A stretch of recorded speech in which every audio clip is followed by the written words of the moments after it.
Hello everyone, নমস্কার সবাইকে। শীতকালে একটু পিঠা না খেলে যেন শীতের আমেজটাই অনুভব করা যায় না।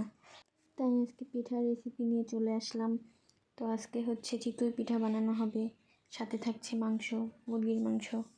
তো এই দেখো, চালের গুঁড়াটা সুন্দর করে লবণ দিয়ে আগে একটু মেখে নিয়েছে। এখন এখানে কুসুম গরম জল দিয়ে অল্প অল্প করে চালের গুঁড়াটা মাখতে হবে। আজকের পিঠাটা বানাচ্ছে আমার দিদি। এই চালের গুঁড়াটা কিন্তু খুবই গুরুত্বপূর্ণ। এটা গুঁড়াটা ভালো না হলে চিতই পিঠাটাও ভালো হবে না।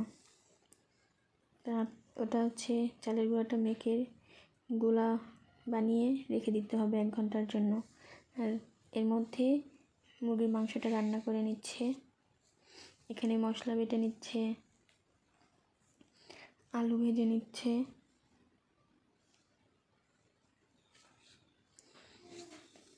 মাংসর শেষে পেঁয়াজ আর জিরে ভেজে বেটে নিলে স্বাদটা খুবই ভালো আসে। এখানে তেজপাতা জিরা দিয়ে নিয়েছে।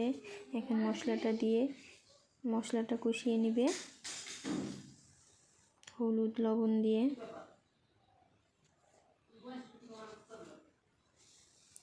এই তো মাংস রান্না হয়ে গেছে প্রায়।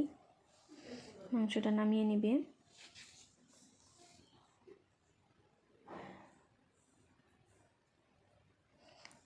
এখন চলে আসছি সেই চিতই পিঠা। 1 ঘন্টার জন্য ঢেকে রেখে দিয়েছিল যেন পিঠাটা খুব ভালো ফুলে।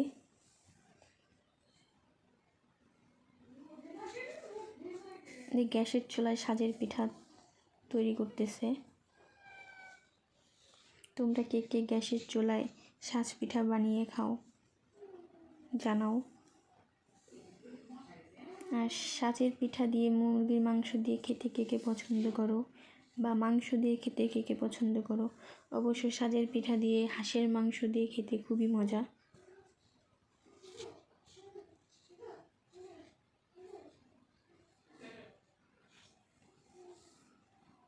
কে কে সাজের পিঠার মাংসের ঝোল দিয়ে খেতে পছন্দ করো আমাকে জানাও কমেন্ট বক্সে। এই দেখো, সাজের পিঠা হয়ে গেছে, তুলে নিচ্ছে। এখানে মাংস আছে।